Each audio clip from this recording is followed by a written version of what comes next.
Ողջույն սիրելի ակնդիրներ, եթերում 5-շաբթին է, այսօր մեր ձևաչափը լրագրողական է, իմ հյուրն է գործընկերս Արմեն Հակոբյանը, բարև ձեզ պարոն Հակոբյան, շնորհակալ եմ հրավերն ընդունելու համար։ Շնորհակալ եմ հրավերի։ Այս ձևաչափի համար թերևս նաև պատճառներ ունեինք,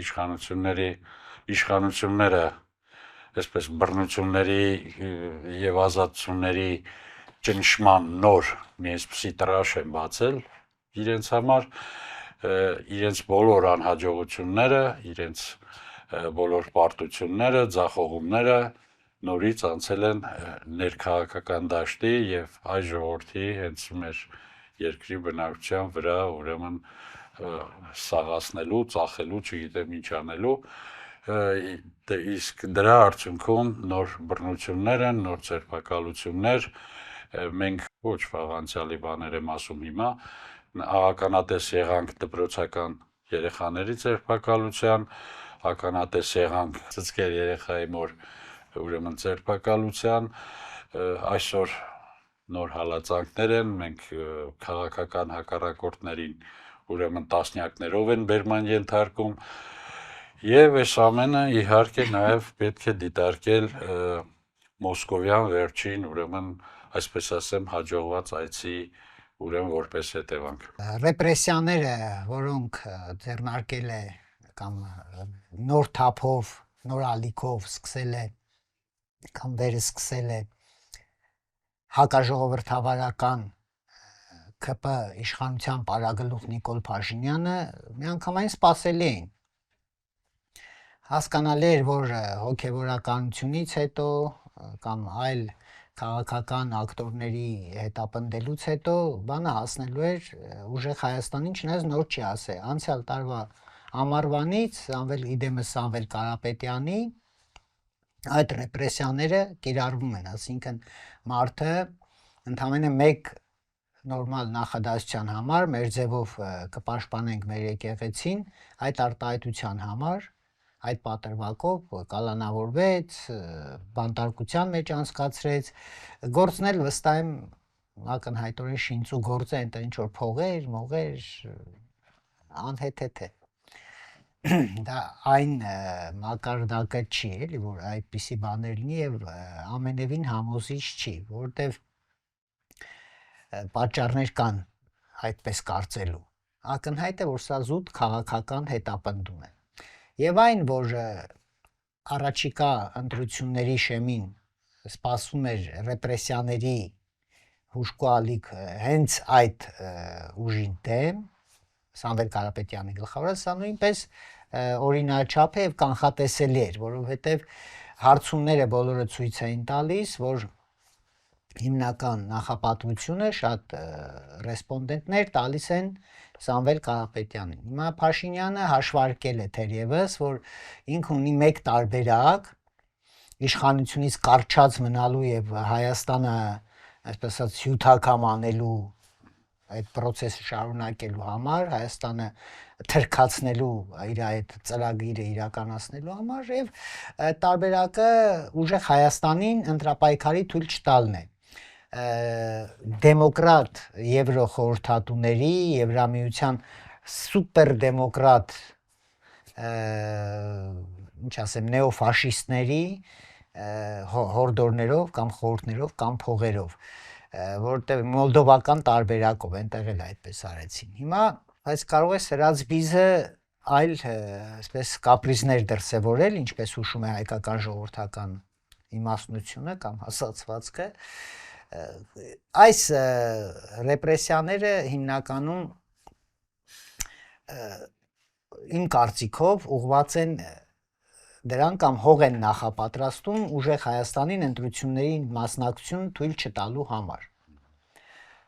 Սակայն այս դեպքում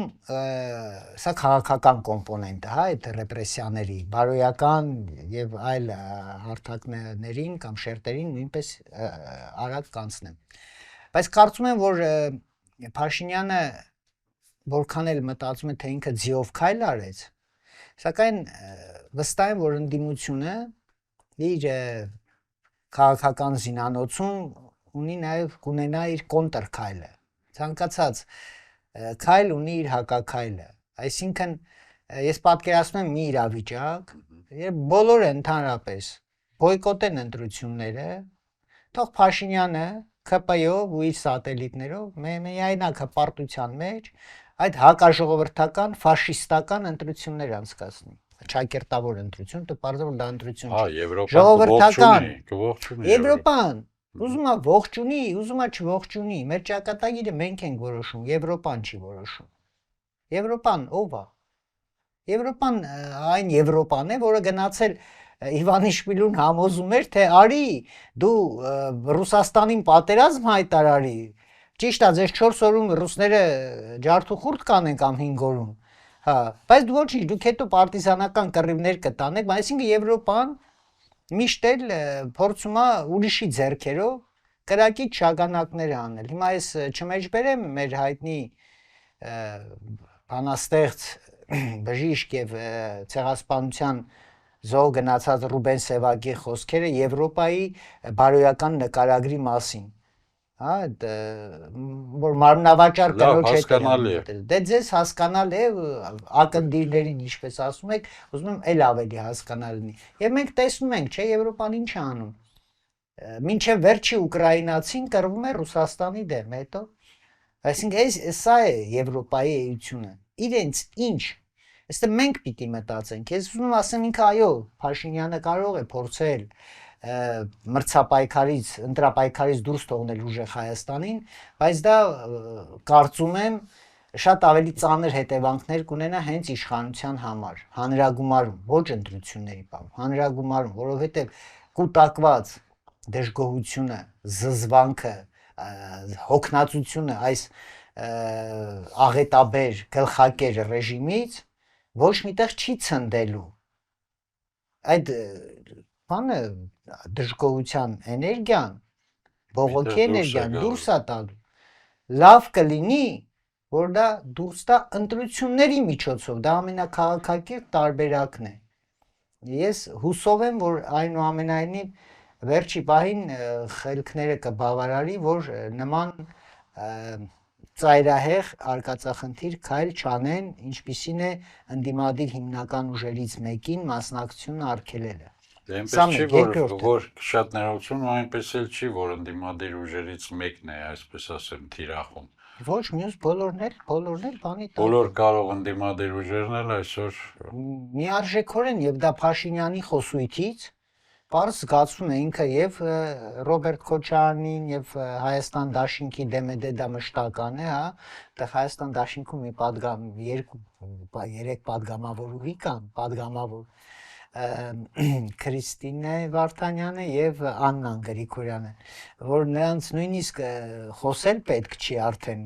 հենց իրենց տեսնում են, ԿՊԱ-ականները ընկնավորվում են, մի հիստերիկա, մի ջղակծկումներ, մի ներվայնություն։ Լսեք, եթե դուք տենց բան ուժեղ տղերք եք, որ ասում է անգրագիտ բառը անգրագետ գրելուց հետո որ ասում է ով այս բառը առանց սխալնախ մի հատ ինքդ առանց սխալի գրիր, հետո նոր ուրիշներն ասա կամ բանը ուղղտ երթ են անում, հա իրենք, չէ,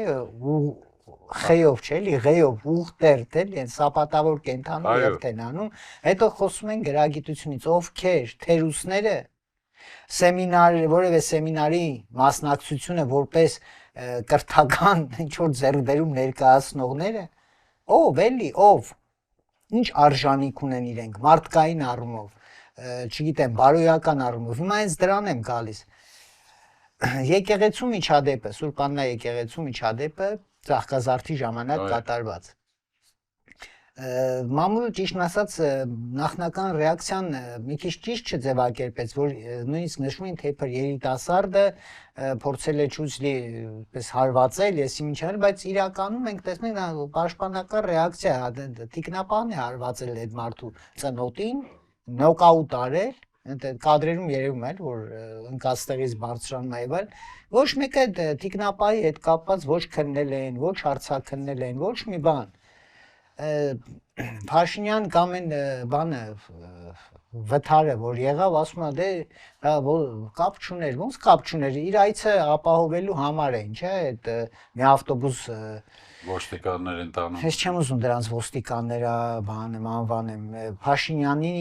շարժն ապահովող գվարդիականները, կարդինալի գվարդիականները գնում, ընդ հա, լավ, բայց զոհ եղավ, մարդ մահացավ։ 12 հոգի վիրավորվեցին, ինչ է թե որ բան չանեն, ասեն, բոլոր 12-ը շուտ դուրս են գրվել, բանալը ինչ կապ ունի։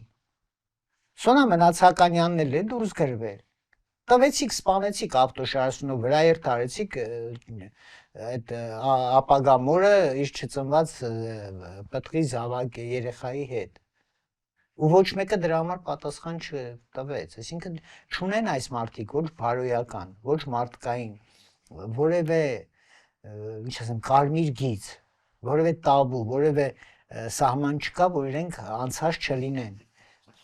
Զոհվածներին, ծնողներին, մայրերին եռաբլուրում գետնակար շանողները, գետնակար շանելու հրաման տվողները, ինչ բարոյական նկարագիր պիտի ունենան, պարոն Անդրեասյան ջան։ Հա, հիմա գանք այդ կրծքի երեխա ունեցող 40 օրեկան երեխայի մորը այդպես շուխուրով բերման ենթարկելը, ձերբակալելու կամ չձերբակալելու, հետո վայ բան այլ խափանման միջոցով, ինչպիսի հումանիզմ։ Այ մարդուն հարց ունեիք, կանչեիք, կգար, ձեր հարցին կպատասխաներ։ Գործ եք հարուցելու, էլի հարուցեք։ Գործները ինչի վրա են հարուցում։ Լսել եք այդ ձայնագրությունը։ Բարեգործության ինչ որ։ Բայց լսել եք այդ ձայնագրությունը։ Ձայնագրությունը հետևյալն է։ X-ը զանգում է, ներկայանում է որպես, կարծեմ, Գեղարքունիքի մարզից գործարար, որը ունի ինչ որ արտադրական հնարավորություն, կարի, կարծեմ, գծով եւ պատրաստակամություն է հայտնում, որ համագործակցեն եւ այլն, որ իրեն ինչ որ օգնեն, թե չօգնեն, չգիտեմ, որ ինչեւ 200 աշխատատեղ կարող է ապահովել եւ այլն։ Շատ հնարավոր է նույնիսկ այսպես ասած դրածո ինչ որ մեկն է զանգել, կազմակերպված զանգ, այո։ հնարավոր է իրական զանգ, ես չգիտեմ, բայց բանը մարդն էլ պատասխանում է, ասում է եկեք մեր գրասենյակ, կխոսենք, կքննարկենք, թե ինչ համագործակցության ձևեր կան, այսինքն ոչ բան է խոստանում, ոչ բարիք է խոստանում, ոչ բարեգործություն, ասում է արի քննարկենք, ուրիշ բան չի ասում։ Հիմա այստեղից հետևություն Փաշինյանական ռեժիմը անխտիր բոլորին գաղտնալսում է։ Օրինակ ես մտածում եմ նույնիսկ, որ այս խոսափողները, որոնք հիմա մեզ վրա ամրացված են այս հարցազրույցը լավ որակով ձայնագրելու համար, ինչ որտեղ նույնիսկ ավելորդ են, որտեղ ինչ որ միտեղ միգուցե ժուչոք կա դրած ու հենց բանով այսպես ԱԱՑ-ում նստած ինչ որ պարոն կամ էլ ոչ էլ պարոն, ինչ որ կապիտան, հա, մեզ գաղտնալսում է։ Հետո գաղտնալսի, ինչքան ուզում են, այնքան խոսան, որ ականջները մազոտ դնի։ Պարոն Հակոբ, չկա այդ բարոյական նկարագիրը, ցավոք չկա, չունի այս իշխանությունը որևէ բարոյական բան։ Եվ իհարկե իշխանության թիրախների մեջ է մամուլը, լրատվությունը, մենք, այսպես ասենք, մեր Ձեր լրատվամիջոց հրապարակն էլ այդ թվում։ Բոլորը, ախտիր բոլորը, բացի իշխանական այդ ֆեյքերի ինստիտուտից եւ նրանք էլ երևի նրանց էլ ուրիշ կերպ են այսպես գաղտնալսում, որ իրենք Նրանց պետք չի գաղտնալսել, նրանց կնոպկան սեղում են, իրանք բաները արդեն ռոբոտիկները շարժվում։ Վաղը մյուս օրը, եթե պատմաբանները, այսօրվա պատմաբանները հանկարծ որոշեն գրել Հայաստանի վերջին 8 տարիների պատմությունը, բնականաբար մամուլը պետք է դառնա նրանց առաջի հերթին նաև սկզբնաղբյուրը պատմական դեպքերի, անցքերի, գնահատականների այդ անցքերի։ Ինչ է կուտակվել Փաշինյանի իշխանության, այսպես ասեմ, արխիվում որպես մամուլ։ Եվ արդյոք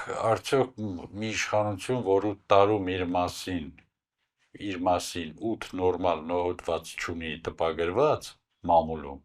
այդ իշխանությունը շանս ունի հետո սերունդների առաջ արդարանալու։ Չունի, այս իշխանությունը շանս չունի։ Ես հուսով եմ, որ նախ իշխանությունը պահելու շանս չունի, երկրորդը ես ուզում եմ ասել, որ նաև մամուլի հանդեպ հակակրանքը դրանից է գալիս։ Ես հասկացա հարցը, հասկացա։ Ինձ թվում է, որ այս իշխանությունը նույնիսկ իշխանությունը պահելու շանս չունի իրականության մեջ, եթե մյուս կողմը գործի համագործակցված եւ համակարգված եւ կարողանա առաջիկա 1.5 ամսվա ընթացքում իսկապես համապատասխան տրամադրությունները կապիտալիզացնել եւ մոբիլիզացնել։ Ինչ վերաբերում է մամուլի հրապարակումներին եւ բովանդակությանը իշխանության հետ կապ չունեցող կամ իշխանությունից չկախված մամուլը, ապա օբյեկտիվ գնահատականներ են 8 տարի շարունակ եղել են աղետ, կորուստ, սուտի ասֆալտ, փողերի լվացում, անիվ, որ պետբյուջեից միլիոնավոր դոլարները տարան, հազարավոր զոհեր, նպատակային հրահրված պատերազմ Փաշինյանի կողմից ինքը խոստովանել, չէ՞, ասես մենք գիտակցված զոհողության են գնացել, այսինքն Արցախը գիտակցված զոհություն, իրանց խանգարում էր, էլի։ Նո թուրքերին էր։ Հատուկ են արել, որպեսզի խաղաղություն լինի եւ այլն։ Մինչև այդ ինչ էր։ Կռիվ պատերազմ էր։ Նա չի արել որևէ բան դրական, որը հայրենիքի ահռելի կորուստ է տվել։ Ամբողջ մոտ 12000 քառակուսի կիլոմետր Արցախի մասին է 150,000 149,800 մարդու Արցախի մեր հայրենակիցներին ինչարից միշտ նշում են 120 չի 149,000 է տնազուրկ է դարձրել պապերի գերեզմանից զրկել է հազարավոր տարիներ մարդիկ սերնդեսերունդ է տարածքում ապրել մեկ էլ առը հա բաներ ինքը գնում է Պրագա ասում որ բանը այդ մերը չի Պուտինի միջազգ լավ այսպես ասած քթին թեմը դրեց էլի հա այդ փաստը որտեվ դա այդպես է մենք ստիպված եղավ խոստովանել որ այո ինքն է ճանաչել Արցախը եւ բոլորս գիտենք բայց որ ինքը խոստովանի որտեվ մինչեւ այդ քանի կար ասում էր նախկիններն են տվել եսիմով ատվել այդ ցնդաբանությունը թութակի նման հարյուրավոր չգիտեմ ուղեղի հետ երևի խնդիր ունեցող մարդիկ կրկնում են հիմա գամ մամուլին այն որ Նիկոլ Փաշինյանը թշնամական է տրամադրված ազատ խոսքի ընդհանրապես քիչ թե շատ նկատելի լրագրողների իր կառավարման կամ իր ճնշումներին չընթարկվող լրատվամիջոցների նկատմամբ դա միանգամայն կարծում եմ օրինաչափ է ընդհանրապես անկախ ինքնուրույն սուր մամուլը բոլոր իշխանությունների ժամանակ էլ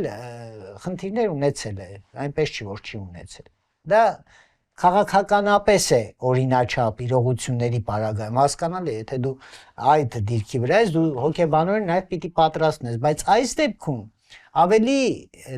հետաքրքիր ներբություններ կան բանն այն է որ Փաշինյանն ինքը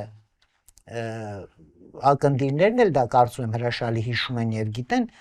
որպես այդպիսին հանրային դաշտում կայացել ի հայտ է եկել եւ երկու ոտքի վրա կանգնել է հետո էլ մխրճվել է քաղաքական ասպարեզ հենց մամուլի միջոցով իր չգիտեմ թերթով իր այսպես ասած զանազան օթից վերցրած հորինովի մտածածին մատից ծծած լուրերով սենսացիոն շանտաժային եսի միջերով դեսով դենով ու ինքը քանի որ հրաշալի գիտի որ ինքը այդ դրանով է այնպես ասած ժողովրդական բառուբանով ասած մեյդան եկել հրապարակում հայտնվել ինքը ցանկացած ակտիվ սուր հարցադրումներ անող նաև որոշակի աուդիտորիա գրավող լրագրողների կամ լրատվամիջոցների նկատմամբ շատ ավելի թշնամաբար է տրամադրած իր արշինով է չափում ամեն ինչ դե հա ինքը այնտեղ պոտենցիալ մրցակից է տեսնում սա գիտեք նույնիսկ նախնադարյան համայնական կարգերում երբ որ ցեղապետը որ արդեն մի քիչ ծերանում է ասենք այն ուժեղ որսորդին ոչ թե դիտում էր ոչ միայն տոհմի որպես շարունակող այլև ինչ որտեղ իր դիրքի հա մրցակից հավակնորդ էր տեսնում եւ համապատասխան բաներ վերաբերմունք էր առաջանում հիմա Փաշինյանի մոտ ինձ թվում է ենթագիտակցական նույնիսկ մակարդակով այդ բանը կա դրա համար են աղջիկ լրագրողների վրա հարձակում են մեկին ասում է մենք որ չընտրվենք դուք ֆայլաբազարում կհայտնվեք կամ էսի ինչ ախպեր որ դուք չընտրվեք մենք մեր երեխաները թորները Հայաստանում ապրելու շանս կունենանք մեծ ջանքերի գնով իհարկե հեշտ չի լինի բայց որ դուք ընտրվեք ոչ Հայաստանը կլինի ոչ էլ մենք կլինենք ոչ էլ ֆայլաբազարը ընդհանրապես ինչ ֆայլաբազար դու ինքդ ով ես, որտեղից ես հայտնվել, կամ ասում են, իր այդ դրանք բոլորը ինձ համար Նիկոլ Փաշինյանն են, ոբշում այսպես ասած պայմանական Նիկոլ Փաշինյաններից մեկը, ասում որտեղից ձեզ ֆինանսավորումը, ես իմ ինչ, այդտեղ հələ մի հատ ձեր ֆինանսավորումների մասին խոսեք։ Հիշում ենք 8 տարի առաջ քայլելով բանով եկաք, հա 8 հոգով հանգիստ մի կադրի մեջ տեղավորում եք, հիմա մի հոգով բանը մռութը օբյեկտիվի մեջ չի տեղավորում որոշ ԿՊԱ-ական, այսպես ասած քայլիստների։ Այդ ձեզ որտեղից։ Այդ ինչպես պատահեց, որ չկոռումպացված այս իշխանության պաշտոնավորների, տարբեր պաշտոնյաների, որոնք հարազատների մոտ Նիկոլ Փաշինյանի հնչերանգով ես խոսում։ Ես իմ հնչերանգով եմ խոսում, թող ինքը մտածի ինքնում հնչերանգով է խոսում։ Արմեն Հակոբյանը միշտ է իր հնչերանգով խոսել։ Այդ ինչպես պատահեց, որ հանկարծակի պարզվեց ԿՊԱ-ական այս կամ այն դեմքիկի պապը, հայրը, ծնողը, չգիտեմ, աղբերը, քուրը, ազգուտակը, ԽՑԲ-ն բիզնես այսպիսի տաղաններ բացահայտվեց, մեկը եսիմ ինչ գործ է դրել, մեկը եսիմ ինչ գործյան, ու այս մարդը խոսում է օլիգարխիայից։ Օլիգարխը դա այն կապիտալի կրողն է, որը իշխանական լծակների հետ ուղղակի առնչություն ունի եւ ազդում է որոշումների ընդունման եւ այլնի վրա, դա է օլիգարխը։ Հիմա այդ իմաստով դու մարդկանց ասում ես կունեզերկեն բանկանը, մեկ օլիգարխներից խոսիր, Խաչատուր Սուքասյան, ընդ Գուրգեն Արսենյան Ռուսաստանում դեսպանը, չգիտեմ, այդ ինչ որ նոր սուպերմարկետատեր, խաղամոլական բիզնեսի հետ կապ ունեցող, ոչ թե կապ ունեցող, այլ բիզնեսի ներկայացուցիչ ինչ որ մարդիկ, տներ են, շենքեր են կառուցում, ես իմ ինչ եմ, որտեղից այդ փողերը։ Այն անիվի փողերն ինչ եղավ։ Հայաստան հիմնադրամից պես համբարած $100 միլիոն սենտ առ սենտ վերադարձվեց բյուջե, կամ որ փողից խոսում է։ Դու այդ որ լոփո որ ասում են բանը աշխատանքի արդյունավետությունը նկատի ունենալով բանը տարեկան 11 միլիոն դրամի պարգևավճար ես գրել ինքդ քեզ էլի նախ դա էթիկական առումով խնդիր է երկրորդը այդ փողը որտեղից է հարկատուների մեր մուծած հարկերի փողերը չի դու ամ 8 տարվա մեջ յուրաքանչյուր քաղաքացու վրա դրված արտաքին պարտքի բեռը մի քանի $1000 ավելացրել ես Կամ որ փողերից ու բանից խոսում են, այն ունեցվածքը, այսին քյաբաբ հետ բերեցինք, հələ մի րոպե, մի վարքյան։ Այդ ձեր հետ բերածը համախառը գումարես, չգումարես, մի քանի միլիարդ դրամի պատմություն է։ Հələ մի տարվա մեջ ես իմ քանի միլիարդ մենակ կարմիր գծերով է քերում ու ես իմ ընչերով։ Բա դա լավ, ամենակարևորը լավ, ես գտնում եմ որ դա ճիշտ խոսակցություն չէ, որտեղ հայրենիքը գին չունի, անգին է։ Բայց ենթադրենք մենք ցինիկ տնտեսագետներ ենք եւ դիտարկենք Արցախի կորուստը։ Քանի տասնյակ միլիարդ դոլարի վնաս է պատճառել։ Քանի տասնյակ միլիարդ դոլարների։ Հա? Ով արել դա։ Նիկոլ Փաշինյանը։ Նիկոլ Փաշինյանը դու ինքը գնացել հրաժարվել է, չէ՞։ Բա դրա հատուցումը ով է տալու։ Թե բանը պիտի տնավորվեն, պիտի էս անեն, են մետրոյում էլ երեխայի ներկայությամբ հարցակվել էր զոհված հերոս ազատամարտիկի դստեր վրա։ Կգոռան, բան, մատը կողում էր կնոջ աչքը, եսի ինչ։ Դուք տեղյակ եք, օրինակ Deutsche Welle գերմանական ալիքը կենթանա բանական այգի կամ այդ կարգի ինչ որ մուլտիպլիկացիոն հումորային շարք ունի պամֆլետներ են էլի ըստեյության վիդեո պամֆլետներ եւ Նիկոլ Փաշինյանը իրենց գլխավոր հերոսներից մեկն է հերոս ճակերտների մեջ ու բան անում այս մետրոյի դեպքը շատ ուժեղ ձևով ծաղրել են այսինքն այս անձնավորությունը նաեւ այդ Deutsche Welle-ի աուդիտորիան պատկերացնում եք չէ գերմանական ալիքի ահռելի է, այնել ռուսալեզու աուդիտորիան։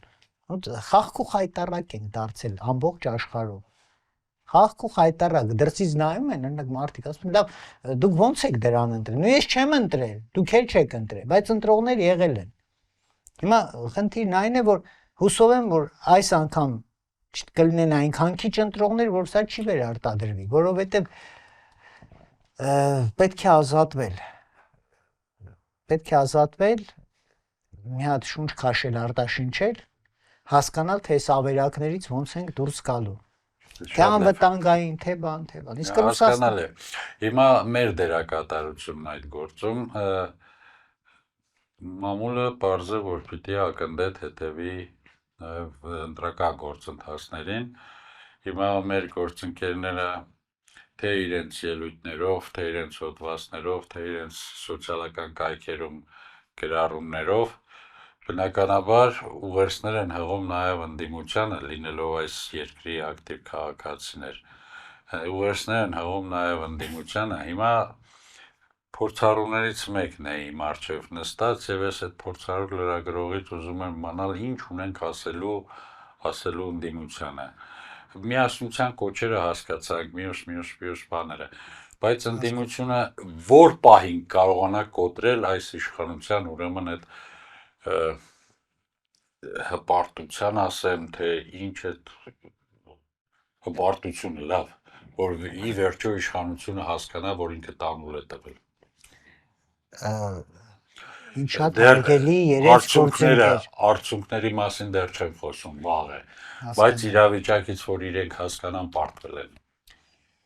Իրենք դա արդեն հասկացել են։ Իշխանությունը նկատնում, հակառակ դեպքում իրենց այսպես անադեկվատ ագրեսիվ չէին պահի։ Իր ուժերի վրա վստահ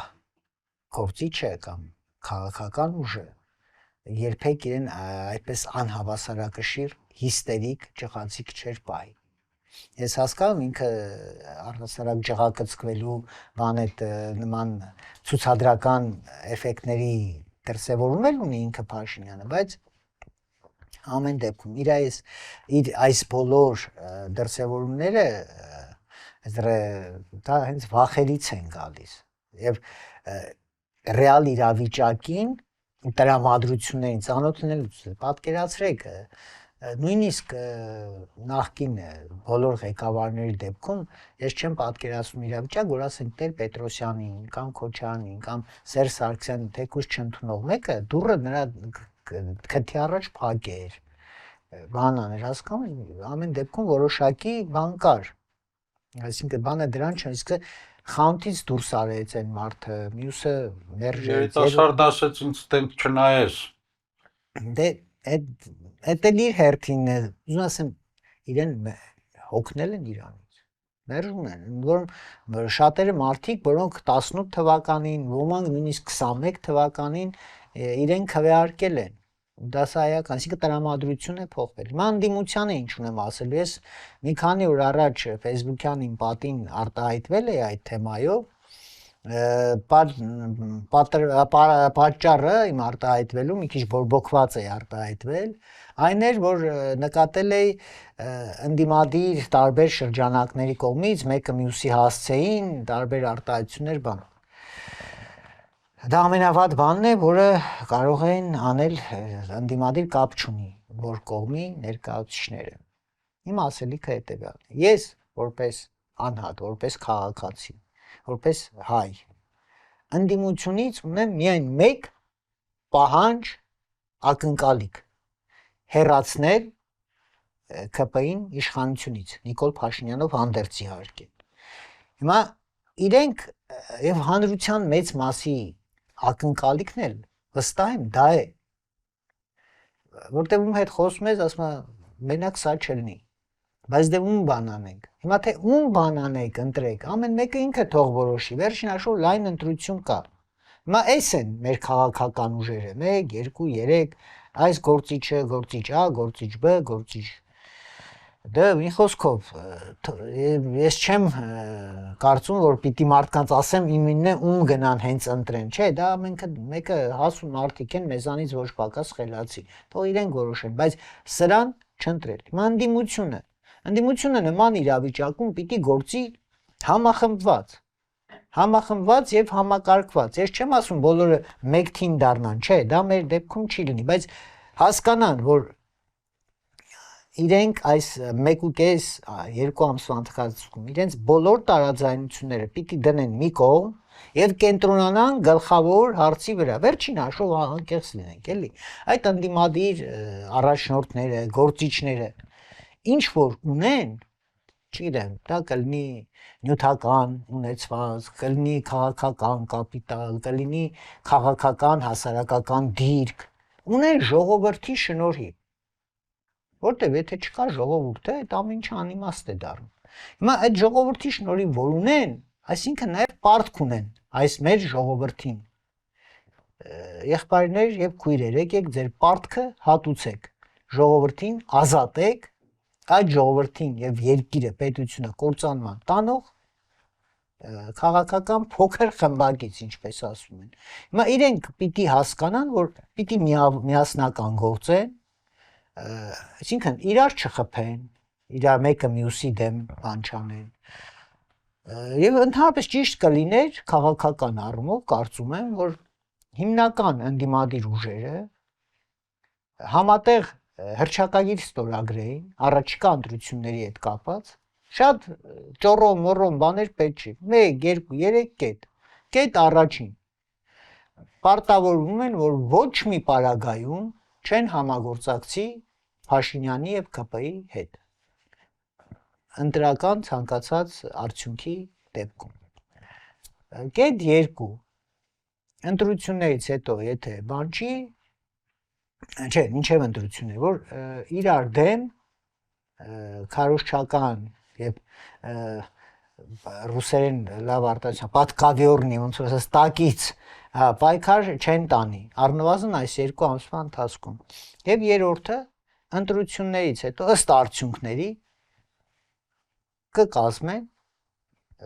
ազգային կառավարություն կամ համաձայնության կառավարություն։ Հիմա եթե այնպես լինի, ինչը իրատեսական չէ, որ մի ուժ մենակով վերցնի, այդ բարձ է դրա կարիքը չի լինի, բայց այդպես, ինչպես ցույց են տալիս իմ դիտարկումները եւ տարբեր միմյանցից անկախ սոցիոլոգիական հարցումների արդյունքները, դա քիչ հավանական է։ Այսինքն ամենահավանականն է, որ նրանք հանրագումարում ունենան այդ 50+1 ձայնը։ Այդ դեպքում ուղղակի պիտի համապարտավոր են համագործակցել, ինչպես Գյումրիում դա, մենք տեսանք, եւ կարծում եմ նրանք էլ այդքան խելք կունենան, որ դա անեն։ Հակառակ դեպքում պետք է հասկանալ, որ եթե ինչ-ինչ խարդավանքներով, ռեպրեսիաներով, եսիմ ինչերով Փաշինյանին հաջողվեց վերարտադրվել, ոչ ընդդիմությունը կլինի, ոչ այդ գործիչները կլինեն, ոչ Հայաստանը կլինի, այսինքն ոչ իրենց ունեցածը արժեք կունենա, նույնիսկ եւ ասում ես հեչ կարևոր չի, ձեզ հետաքրքրում է թե այս կամ այն ընդդիմադիր ուժը քանի մանդատ կունենա, ազնվոր է։ Այսօր արդեն չէ, ուղղակի պիտի ինձ էլ չի հետաքրքրում։ Ես մտածում եմ, որ Փաշինյանը չունենա 50%։ Դա է հիմնական հարցը, չէ ինքը չունի այդ վարիանտը ունենալու, հասկանում եք, ինքը մաքսիմում իր ընտրակեղծիքով, չգիտեմ ինչով, վարչական ռեսուրսով, մարդկանց ահաբեկելով, չգիտեմ ոստիկաններին ստեղից այնտեղ վազեցնելով, բան առավելագույնը կարող է ունենալ 30-34 միգուցե տոկոս։ Այդ ուժը եթե տեսնի, որ կորցնում է վարչապետի աթոռը, ես մտածում եմ նույնիսկ սարսափի խորհրդարան մտնելուց։ Ընդդիմության առանցքային խնդիրներից մեկը երկրում տրամադրություն փոխելն է, հասարակության մեջ տրամադրություն փոխելն է։ Հիմա դա չի զգացվում։ Օրինակ հիմա չի զգացվում, որ սա հասարակություն է, որը ամիս ու կեսից հետո գնալու է բախտորոշ ճակատագրական ընտրությունների։ Հուսով եմ, որ ընտրություններին ավելի մոտիկ արդեն պաշտոնական քարոզարշավի ընթացքում դա ավելի բան կան, բայց իրենք պիտի աշխատեն այդ ուղղությամբ։ Հիմա ես էլ եմ ասում, իրենք պիտի ունենան, կարծում եմ ունեն պլան B, այսինքն եթե Փաշինյանը այսպես անի, իրենք ինչ են անելու։ Եթե այս ուժին թույլ չտան մասնակցել, դրան հակադարձումը ինչպես եւ ինչ ձևերով է լինելու։ Սրանք արդեն քաղաքական զուտ տակտիկա եւ ստրատեգիայի հարցեր են, որոնք հրապարակային քննարկման համար չեն ու մեր լրագրողներիս քննարկման համար չեն։ Հիմա մենք տպավորությունը այնպեսին է իմ սիրելի ավագ գործընկեր ջան, որ մենք ոնց որ լրագրողներով ավելի շատ ենք քաղաքական այդ բաների այսպես խորանում մասնագիտական բան մոտենում, քան նրանք ովքեր անմիջականորեն քաղաքականության մեջ են։ Բայց դե մենք չենք զլանում դա մեր զանգակատնից բացատրել, ասել եւ հուսով եմ արդյունք կտա, հուսով եմ եւ ակնդիրներին եւս ուզում եմ հույս տալ, որ վստահ լինեն ու մի վախեցեք։ Երբեք մի վախեցեք, հատկապես սրանցից։ Այսքան։ Շնորհակալ եմ հետաքրքիր զրույցի համար, ասեմ նաև, որ ընդդիմությունից իմ ակնկալիքը նույնն է, ինչ որ դուք ասացիք, այս իշխանություններին ուղարկել տուն։ Հանրային ընդհանուր ակնկալիք է, չէ՞ որ մենք հանրության մի միավորն ենք ընդհանուր։ Շնորհակալ եմ հետաքրքիր զրույցի Ես համար։ եմ շնորհակալ։ Կհանդիպենք սիրելի բարեկամներ։